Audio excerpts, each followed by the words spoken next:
Government of India నన్ను China పంపించింది. China కూడా వెళ్ళేసి వచ్చాను. After coming from China 6 months నిద్రపోలే నేను. పిచ్చిలేసింది నాకు వాళ్ళ డెవలప్మెంట్ చూసి.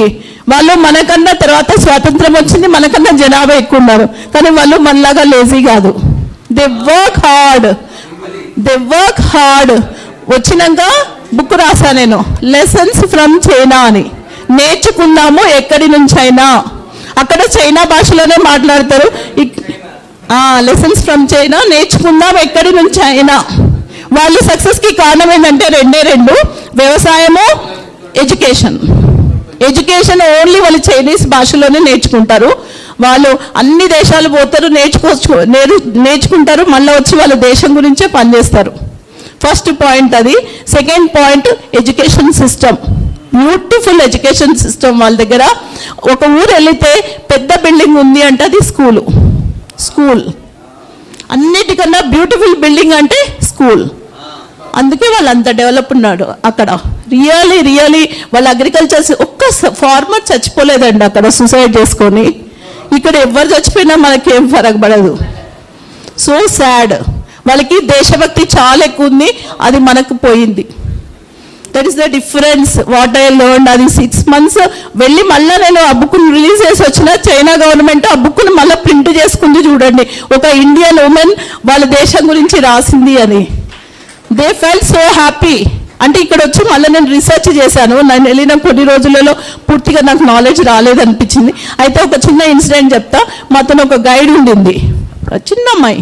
అమ్మ నువ్వు ఏం చదువుతున్నావు అని అడిగాను. ఫార్మసీ చదువుతున్నా అని చెప్పింది. నీకు ఇష్టమా ఫార్మసీ అంటే? కాదు, నా దేశానికి ఇప్పుడు ఫార్మసిస్టులు అవసరం ఉంది, అందుకే చదువుతున్నా అన్నది. అక్కడ పాయింట్ మీరు చూడండి. నాకైతే ఐ ఫెల్ట్ సో షేమ్. నేను జీవితంలో ఇప్పటి వరకు ఆలోచించలే నా దేశానికి ఏమవసరమని. ఆ అమ్మాయి ఎందుకు చదువుతుంది? Because there country need pharmacist. So she studying pharmacy. అసలు ఆ థాట్ ప్రాసెసింగ్ ఉందా ఇండియాలో? పిల్లలు పుట్టాలి, ఒకళ్ళని డాక్టర్ చేయాలి, ఒకళ్ళని ఇంజనీర్ చేయాలి, అమెరికా పంపించాలి, అయిపోయి మనం వెళ్ళి ఓల్డ్ ఏజ్ హోమ్లలో ఉండాలి, లేదా ఆ సెంట్రల్ జైళ్ళల్లో ఉండాలి. సెంట్రల్ జైలు ఏవి తెలుసా మీకు? గేటెడ్ కమ్యూనిటీలు. ఈ మధ్య ఎందుకు తెలుసా అండి? తాత ముత్తాతలు సంపాదించిన ఎకరాల భూమిని అమ్మేసి ఊర్లలో ఉండలేక వచ్చి కోట్లు పెట్టి అవి గేటెడ్ కమ్యూనిటీలు కొంటున్నారు. ఆడ ఫస్ట్ వాచ్మెన్ గాడే లోపల రానియడు మనల్ని. అది సెంట్రల్ జైలు కాకపోతే ఇంకేంది? I feel it. అసలు అనిపిస్తుంది. ఎందుకంటే ఈ థాట్ ప్రాసెసింగ్ నాకు కూడా లేదు ముందు. ఎప్పుడైతే I went back to village, I have respect to the farmers.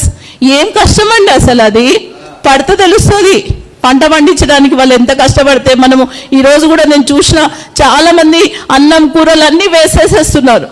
అది పండిస్తే తెలుస్తుంది. నేను ఇప్పుడు పండిస్తున్నా కాబట్టి తెలుస్తుంది నాకు కూడా బాధ, కష్టము, ఆ పెయిన్. మనం అందుకే అంటున్నాను, అందరూ ఈ 50+ వాళ్ళందరూ ఇటు ఉండొద్దు హైదరాబాద్లో. సారీ. Thank you.